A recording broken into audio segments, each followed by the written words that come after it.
Welcome to Better Sex, where you get the information and inspiration to create and enjoy your best possible sex life. Join your host, sex therapist Jessa Zimmerman, as she brings you expert guests, helpful tips, knowledge, and strategies to improve your intimate relationships.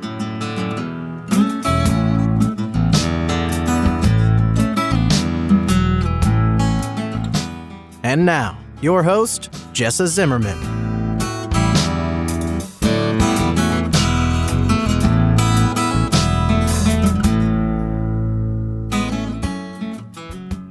Hey, it's Jessa. Welcome back to another episode of the Better Sex Podcast. Thank you for hanging out with me. I appreciate it.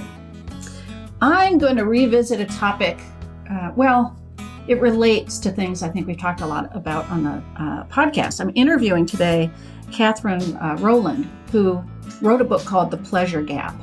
And she's a journalist and had interviewed a lot of women and done all this research around this gap. Actually, it turns out to be three different gaps. The gap in reported pleasure between men and women in general in their sex life and in individual encounters. The gap between the sex we want and the sex that's portrayed all around us, what we're sold to, want, convinced we want versus what we actually find meaningful. And then the gap between the experience of being physiologically aroused, but not mentally aroused, not engaged, feeling numb, cut off from our experiences. There's sort of these three arenas that have come to be encapsulated in the pleasure gap. But anyway, she's largely talking about what is the experience of women around sexual pleasure and around permission and access to their own desires, to what's meaningful for them in sex, what cuts them off from that, potentially what opens the door to that. Anyway, it's a fascinating conversation, and my hope is that you're going to get a lot out of it. I hope you enjoy.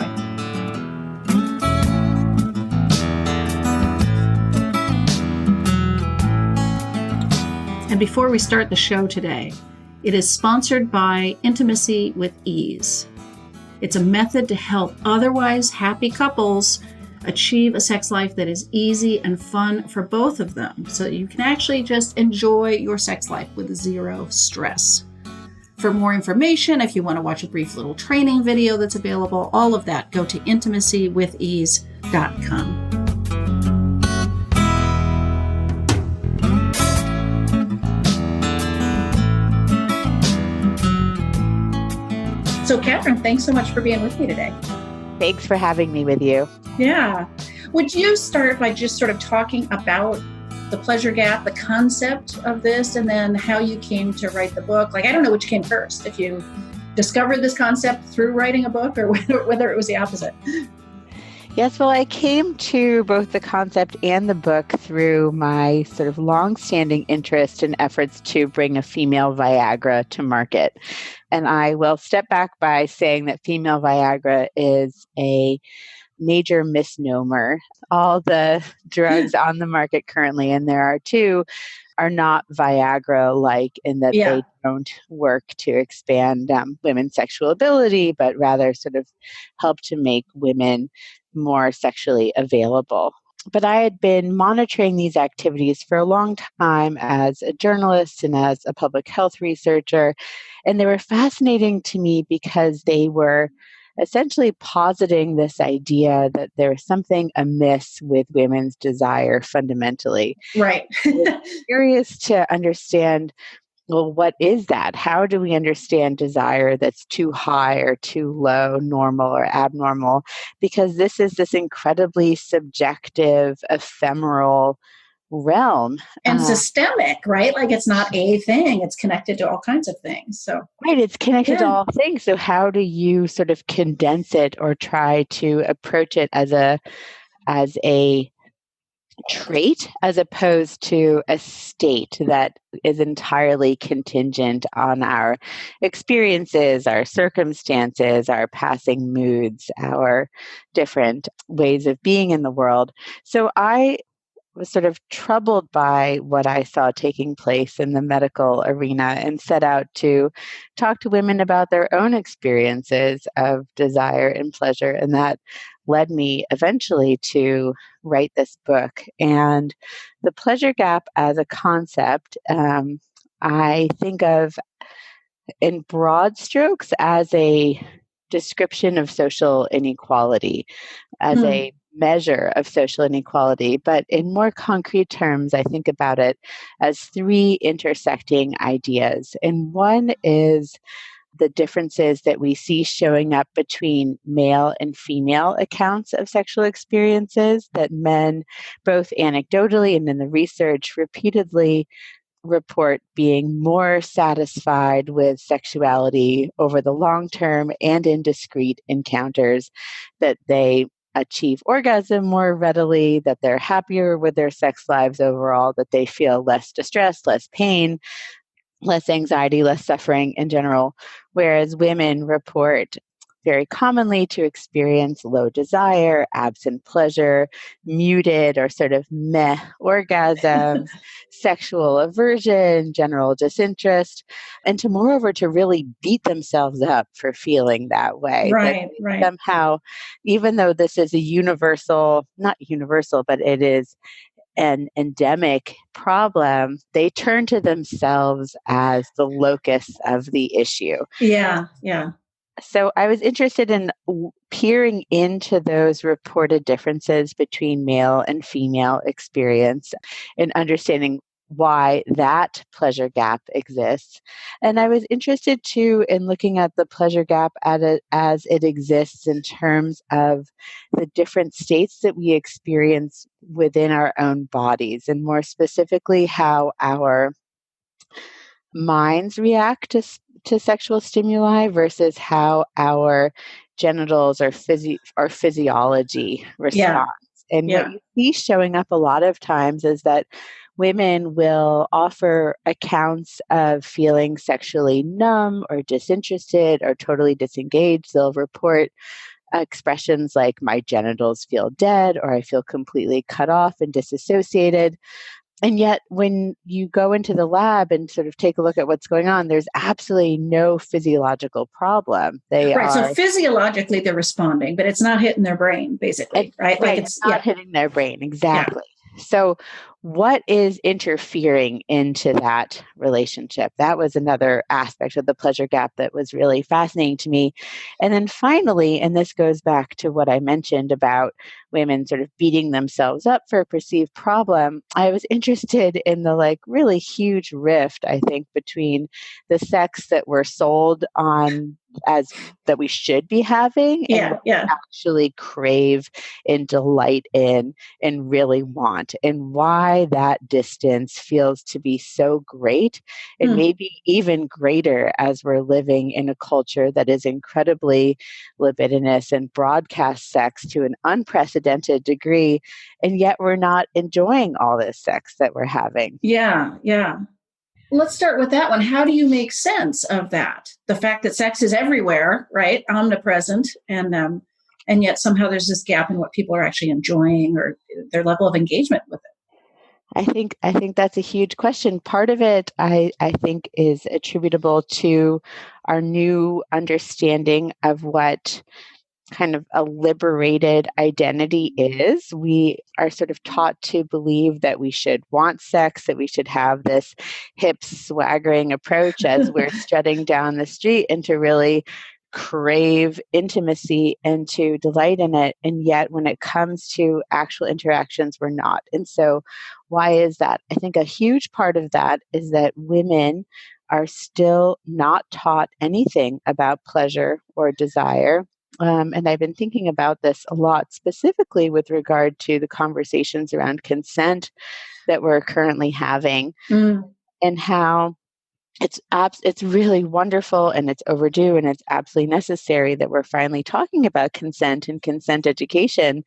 But that conversation by and large continues to exclude women's desire. Sex is still framed as something that men or those with more social power want and that they try to obtain more of, whereas women or those with lesser social power are trying to limit that access. And yeah, so it's almost like the men want it and the women consent to it. right. Right? Like that's become the conversation. So at least we're getting consent, maybe, but that's not really like embracing or, It's still a passive state. It's yeah. sent to something else, and it's not leading with women's desire. And when you actually ask women, well, what do you want? So many come away with saying, like, I don't frankly know. Yeah. And I think we need to intervene on a very 101 level into teaching women that pleasure is part of healthy sexuality and indeed public health more generally, into really embracing what it is they want and feeling comfortable in exploring what those terms might be. Because even though sex is more loudly broadcast than ever before, the kind of sex that's on offer is still sort of mythic in its dimensions. It's like man pins woman against a door frame and thrusts a few times and she's moaning to the moon, and it simply doesn't work that way. Right. Yeah, that is what's portrayed. So what did you learn about these three different gaps, I guess, right? These three different aspects to the pleasure gap. Like what I'm curious sort of what you went in knowing or thinking, and then what came of the research. I think all research is a fundamentally humbling activity. So, you go in. You think you know what you're going to find, right? And then you suddenly are actually confronted with this wealth of material that really puts you in your place. But yeah, I think, on the first level, what I most strongly came away with was the sense that we really do a disservice to both male and a female sexuality. I think just as we tend to overly complicate women's sexuality and describe it in terms of mysterious and elusive and strange, by token, we overly simplify male sexuality in thinking that men just blindly pursue arousal and release. And while we attribute to women kind of an unwavering pursuit of emotional closeness and bonding and an underlying instinct to nest and sort of deprive them of the just libidinous appetite that is often there for a lot of women, but tempered by social constraints, we rarely allow men to pursue and to nurture the kind of emotional connection that actually makes for satisfying relationships. And so I think that our conversations tend to get derailed into obsessions with chronicling gender difference, and that isn't all that insightful. That doesn't. Yeah, it's almost like we've created that gender difference, right? It's been culturally reinforced or something, as opposed to, right? Is it a reaction or is it the root? It's like a project we're deeply committed to, and I think we're beginning to see the dismantling of that in the midst of all these really necessary conversations that are taking place.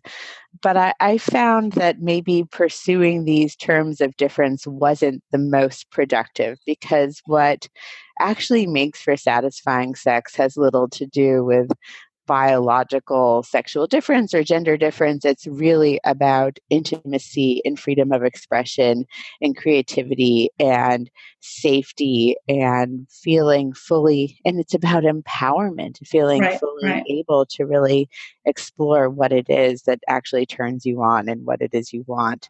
Right.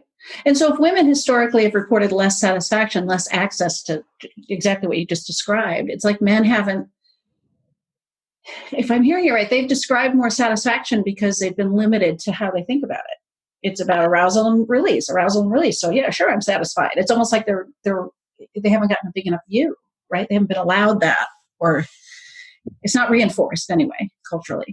Absolutely. I think they're following a pretty narrow tunnel of what sex can look like. Yeah. I know in my practice, as a sex therapist, and I just see couples, it's frequently, first of all, it's not always the male, if it's a heterosexual couple, it's not always the guy who wants more sex, right? But it's almost like whoever's more interested in sex can be accused of just wanting to get off, just wanting sex, right? And so much of the time the person's like, no, I'm longing to connect with you. Sex is important and it's impactful, but it's because I want to share this experience with you. And somehow that conversation doesn't happen in our larger culture, it seems like. Yes. I mean, I think against all of these sort of riveting discussions about the nature of sexuality, the US remains an incredibly sexually conservative culture where just to even express an interest in sex is immediately to express something that is taboo and shameful and somehow wrong, as opposed to, no, this is another expression of myself. You don't denigrate my professional aspirations. Yeah. Yeah. And so what did you learn about the gap between, okay, we've got a physiological sexual response, and then there's our brain registering, like, I'm totally not in this? I came away with a couple different conclusions on that front. And part of what I looked at is this body of research around what's called interoception. And interoception, as I'm sure you know, but as your listeners may not, is sort of your level of attunement to what's taking place within your body. It's, are you aware of elevated heart rate? Are you aware of blood pressure? How hungry are you? Are your limbs activated or intense, or are you feeling nice and relaxed? And what's so interesting there is that the research time and again suggests that men are more attuned to interoception than women are, that Really? their internal states more actively influence their emotional state. And that really flies in the face of what we think about when we think about men and women with their bodies, because we're so used to ascribing women's emotionality to their hormones and to thinking about women as fundamentally moody. And I offer in my book that as a child, I recall asking my father why there had never been a female president. And in all seriousness, my father, this man who had a doctorate and was deeply educated, says, well, it's going to be that time of the month and women are going to press that big red button and the world's going to fly off the handle. And that might be sort of an extreme interpretation, but that's not all that far afield in terms of how we're used to thinking about men and women and their relationships between body and emotion. But what you see instead is that women, whether this is historically or if this is something, as I throw out there, that perhaps it's been acquired more recently, is that women are more adept at silencing what's going on in their bodies and sort of shutting that off in order to be more externally attuned. And there's all kinds of theories as to why that might be the case, and none are really satisfactory. I think, in so many of these areas of inquiry, there's efforts to parse apart biology and culture, and you simply cannot, because none of it exists outside of culture, and neither does the science. Right. But what you do see show up in other arenas in women's lives is that women are oftentimes more susceptible to fatal heart attacks than men are, because they are silencing what's taking place in their bodies, and they are sort of working or oftentimes performing domestic chores through frontline indicators of heart disease and dropping dead in the kitchen or in the middle of doing chores, whereas men will say, oh no, there's something wrong. And women will say, no, I'm just fine. Yeah. I think there's a real corollary there between women not listening to those cues and women not being able to drop into their own arousal during sexuality. Right. And so I think that's a big piece of it. Another big piece, and I was really, I had a sense that I would encounter this when I waded into the research, but was unprepared for the extent to which it was true, but just the prevalence of sexual trauma and transgression and how that really hindered women's experiences of their own bodies, and whether that meant that they often felt numb and they had to drop out of their experience, or they felt kind of hyper activated, hyper vigilant, and were so stressed during sexual encounters that they weren't able to fully enjoy what was taking place. So you're And talking about historical trauma for women. They've had some sort of abuse or trauma in their past, and that is still impeding their ability to relax, be present, be fully in their body and their experience. absolutely, that it's Yeah. still showing up in one way or another. And Yeah. what I was surprised to find was the number of times women would report having felt as though they worked through something only to have life circumstances change. And this incident or multiple incidents would bubble back up to the surface, and they'd say, "What's wrong with me?" And, what's wrong is that your grandfather committed these horrible transgressions against your juvenile body. And, Right. Yeah, as if that should be a simple fix, or we should be able to put that behind us somehow, right? And right. yeah, And I think that inability to quote, put it behind you or to even work through it is compounded by so much of what's available on the popular solutions market, which says you should get over this, you should transcend, you should be self-empowered and just move on, as opposed to reckoning with the systemic circumstances that make these kinds of abuses as prevalent as they are. And so many of the fixes, I think, are ultimately disempowering to women because they promote this highly individualistic solutions model as opposed to a cultural shakeup, which is what's really needed. Right. And yeah, and it strikes me too, we're talking not just about the traumas that are sort of identifiable, like those events or whatever, but there's so much low level, subtle, low T trauma, lowercase t, or just culturally, right? Women are oppressed. Women are largely. oppressed. Yeah. And so that's trauma that we live with all the time too. Right. And you're wading through this miasma of representation and circumstance. And, even if something really grave didn't happen to you, it sure enough happened to your sister, or your mother, or your friends, or your cousins. And you see represented all the time in media. Yeah. It's certainly represented in pornography, and the women I talked to were acutely aware of that. Yeah. And the sense that their violent objectification was a form of erotic interest. And I think that often leads to forms of self-objectification and self-surveillance that intervene into women being able to experience the delight that their bodies are capable of experiencing. Right.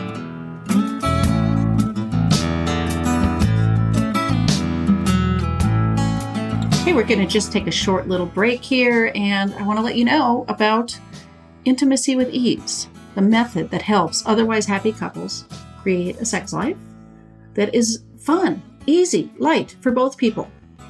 So if you are an otherwise happy couple, if sex is the elephant in the room or sex is the little bit of the challenge for you guys, you may want to check this out. You can go to intimacywithease.com and you'll see information there. You'll see short videos. You'll have access to a full webinar about it, all kinds of information to let you know if this would be the right thing for you.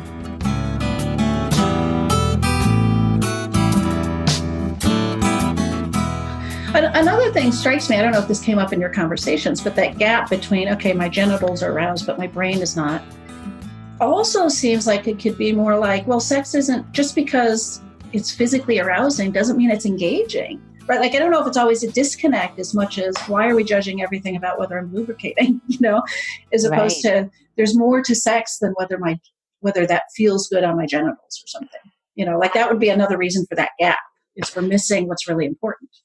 Right, that we're sort of obsessed with genital performance and genital reaction as opposed to understanding the larger universe of arousal and desire, which I think is why so many of the drugs that have tried to make their way into women's medicine cabinets tend to miss the mark because they might improve lubrication or genital swelling, but women will say, well, this has absolutely no bearing on how I actually feel about sex. Yeah. So what did the women that you talked to, how did people describe great sex? Was there consensus, but were there themes around the things that really are important that would increase women's pleasure and interest? There were, and I would describe those as presence, as really being able to fully inhabit the moment. And for some women, that was achieved through more, let's say, clinical interventions like mindfulness practices. Mm-hmm. But for a lot of women, it was more a sense of being overwhelmed by experience. Like Huh. what they were participating in swelled to proportions that it was able to shut down the quotidian hum of their lives, and they weren't thinking about the dishes or the cracks in the ceiling or picking up their children from school. It was all encompassing. And I was pleased to find that because I'd read a lot about how what women really crave is dominance. And I was so tired of seeing that because it felt like a really tired expression of female longing. Like we're really going back to this, that women want to be dragged back to the cave and sort of pummeled into submission. And, a lot of women did say that they wanted expressions of power and often politically incorrect power from their partners. But I don't think that had anything to do with dominance in the social sense. It was more they wanted that encounter to be truly overwhelming. Yeah, like it could overtake them, right? Which then forces them out of regular life and their regular mindset or something like that. Yeah. Yeah, and it just sort of jolts them into sex as a very different state of being. Yeah.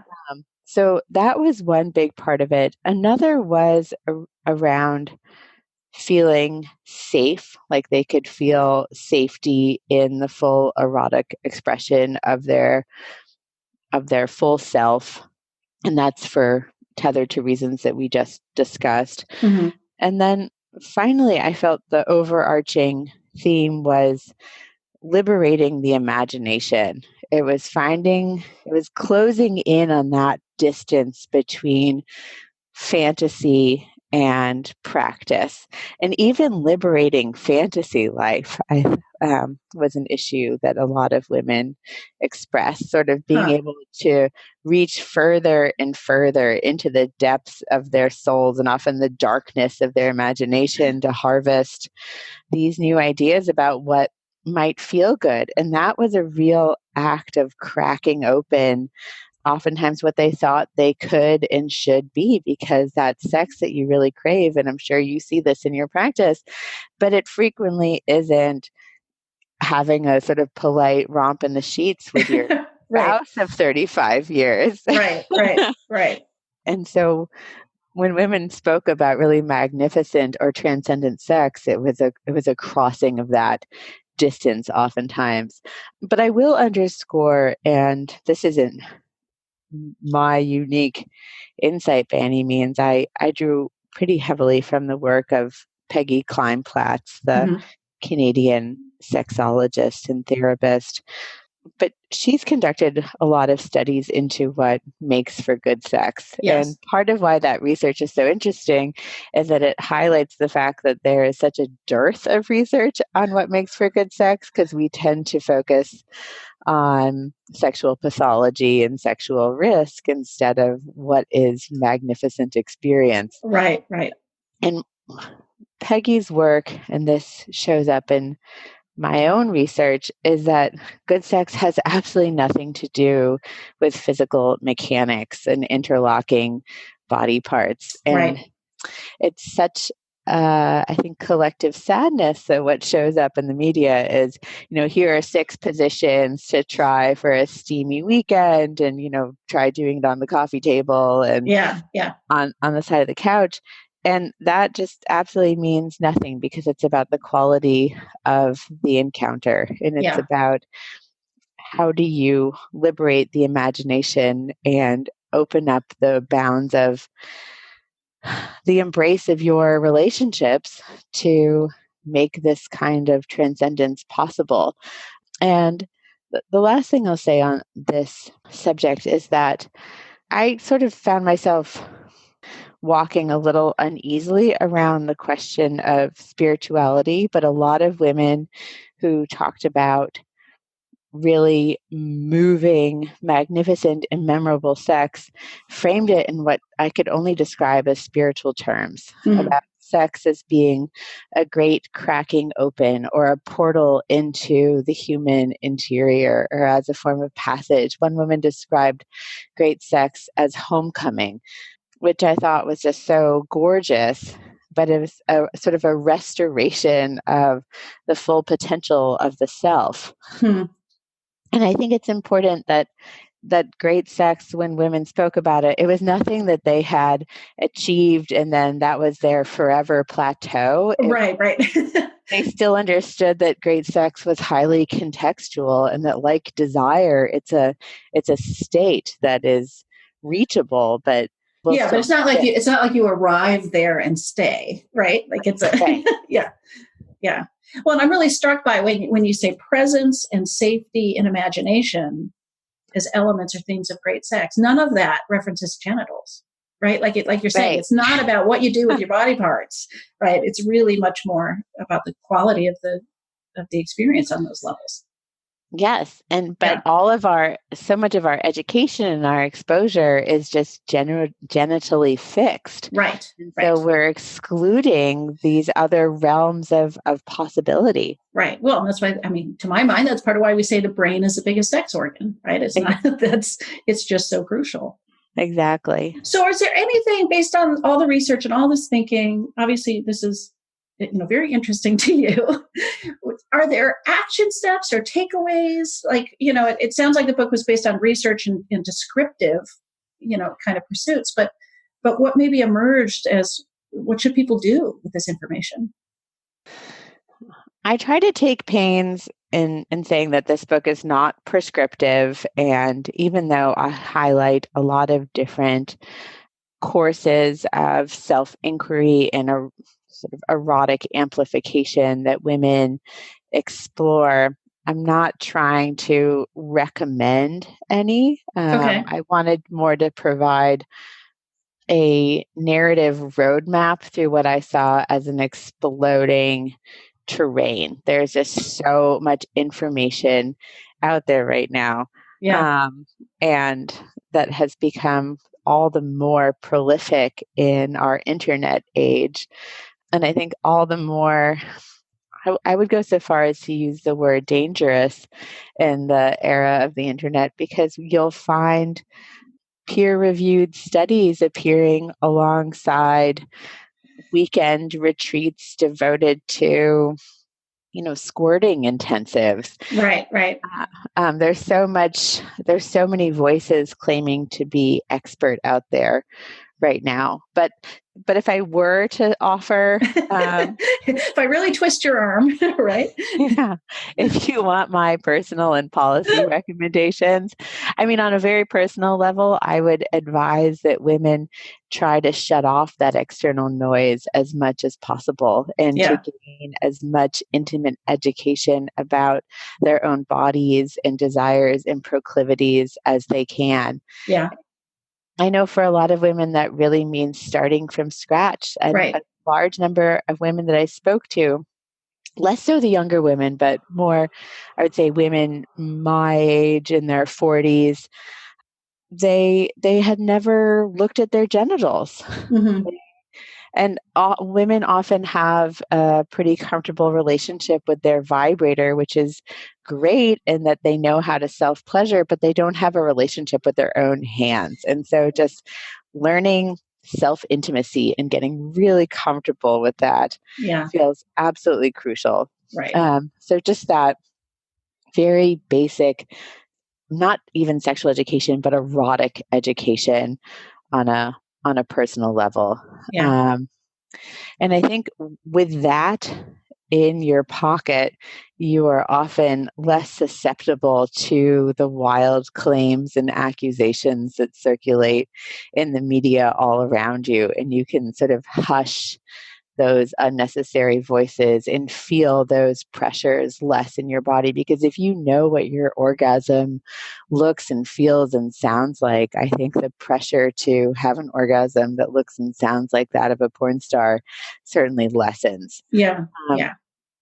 I do want to highlight, sort of as an aside, one piece of research that came up that was so striking to me, but I visited the lab of Dr. Nicole Prouse. She's based out in Santa Monica, and she's done research looking at pleasure and orgasm, and has struggled to conduct a lot of that research because there's such scientific baggage surrounding Yeah. that kind of inquiry. But in one study, she found she was asking participants to indicate when, after a period of stimulation, they had experienced orgasm. And she had a number of elements in place to determine if orgasm was taking place, sort of like looking at rhythmic contractions and blood flow and heart rate and all of that.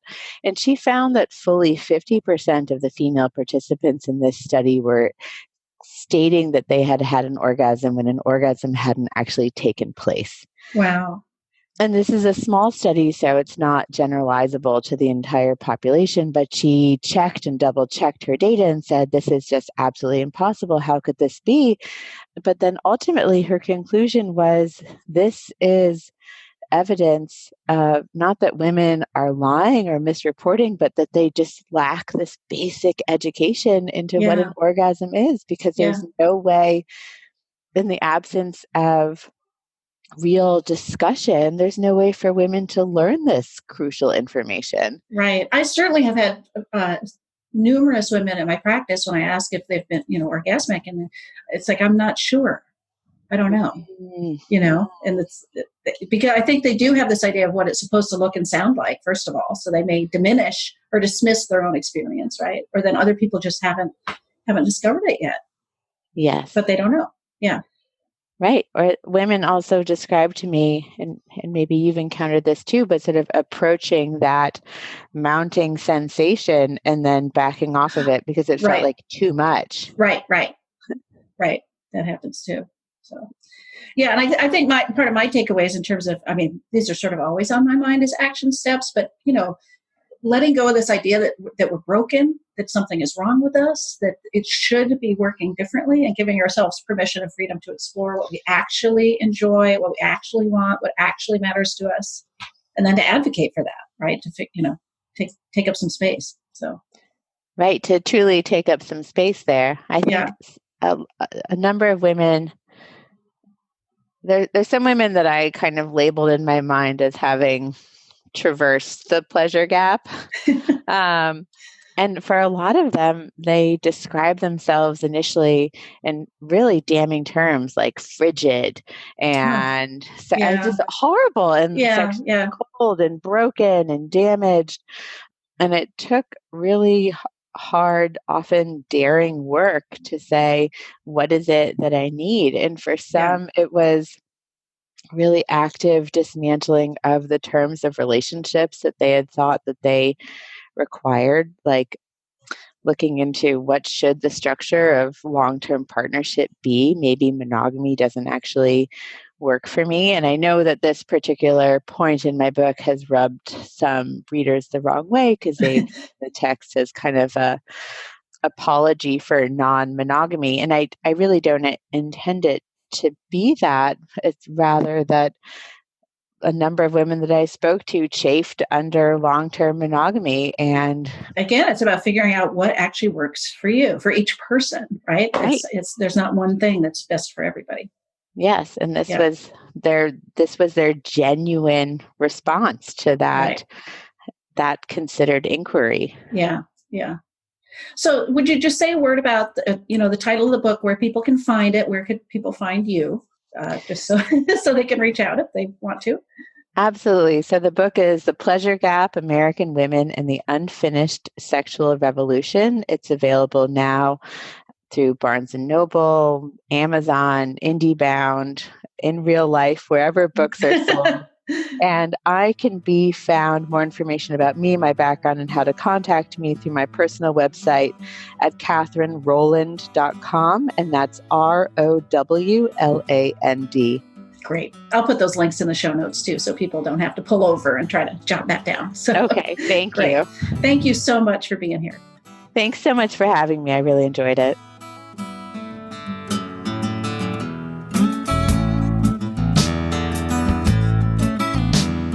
You've been listening to Better Sex. Please visit our website, bettersexpodcast.com, for show notes and additional episodes.